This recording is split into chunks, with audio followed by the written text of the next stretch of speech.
Welcome to The Explainer. Today we're diving deep into Dover Beach by Matthew Arnold. It's probably one of the most important poems to come out of the entire Victorian era, and for good reason. It really captures this incredible moment of cultural and spiritual crisis, and we're going to break it down piece by piece. So this poem is just 37 lines long, but it packs such a punch. On the surface, you've got a speaker, he's at a window with his lover, looking out at this beautiful sea. But underneath that calm exterior, it's really this profound lament for a world that feels like it's losing its soul. And to really get it, you have to understand the world it came from. You see, in the mid-19th century, there was this massive shift happening in how people thought. It triggered this huge crisis of faith. All these new scientific discoveries were shaking the very foundations of religion. And that's the stage for Arnold's great poem of doubt. Just try to imagine the anxiety of this moment. For centuries, Christian faith was the bedrock of society, right? But now you've got geologists like Charles Lyell proving the Earth was way, way older than the Bible said. And then, of course, comes Darwin, whose theory of evolution throws this huge question mark over the whole idea of divine creation. This wasn't just some stuffy academic debate, it was a deeply personal, cultural crisis. And Dover Beach is like taking the pulse of that exact moment. Now, what's so brilliant about this poem is how it just kind of lures you in. It kicks off with this scene of serene, simple beauty.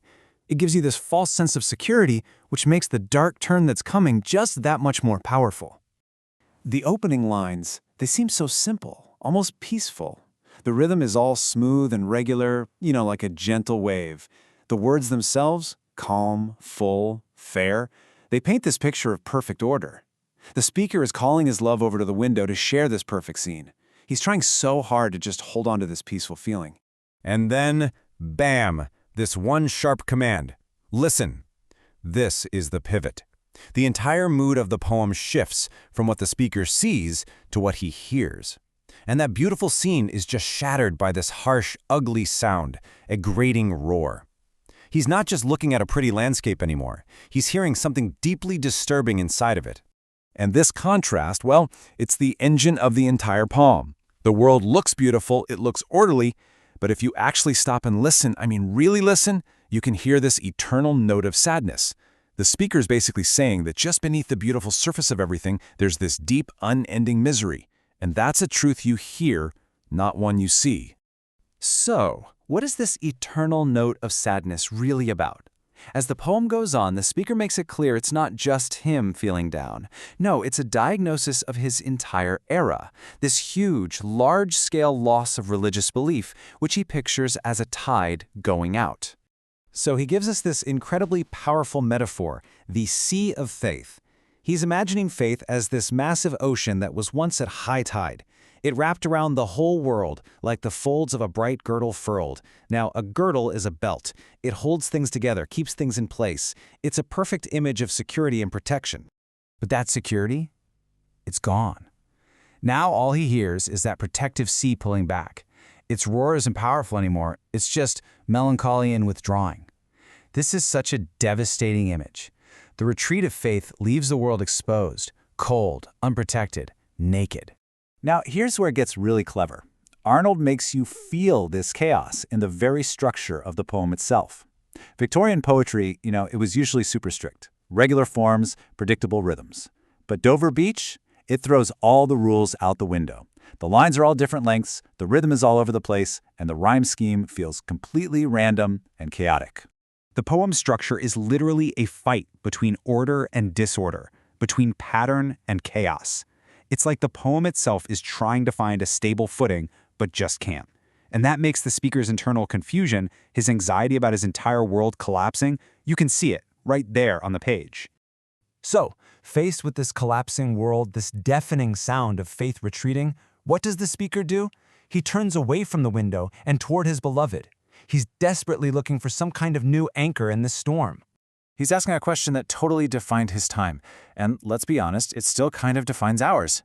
If the big, grand beliefs that gave life meaning are just gone, what can possibly take their place? Where do we find any stability at all? His only answer is intensely personal. He turns to his partner and makes this desperate plea. Maybe real, honest, faithful love between two people can be a tiny shelter. Maybe being true to one another can replace the lost certainty of a higher power. It's the only hope he can even think to offer. But yeah, this is not a happy ending. Even as he's clinging to this idea of love, he admits that the world's beauty is just an illusion. It seems like a land of dreams, but in reality, it's empty. It has none of the things that actually matter. No joy, no light, and, this is the most chilling part, no help for pain. Love is his only refuge, but it's a refuge in a terrifyingly empty world. And this bleak outlook, it all builds to one of the most famous and frankly chilling images in all of English literature. An image that really cements this poem's status as this prophetic bridge from the Victorian era straight into our modern world. This is his final vision. He and his love, they're not in a cozy room by the sea anymore. They are on a darkling plain, a battlefield in total darkness. The future he sees isn't some enlightened age of science. It's a terrifying place of confusion and violence, where people fight and die blindly, without any purpose, without any light to guide them, not even knowing who they're fighting. And that's why so many people see Dover Beach not just as a Victorian poem, but as a profoundly modern one.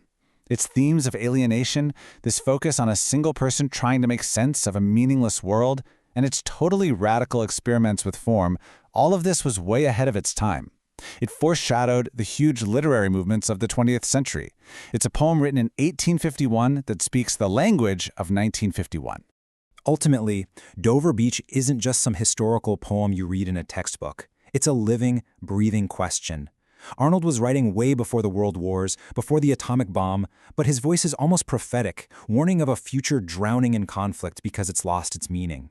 And it leaves us with a question that feels more relevant today than ever. In our own age of confusion and doubt, where do we turn for our certainty, our peace, our light?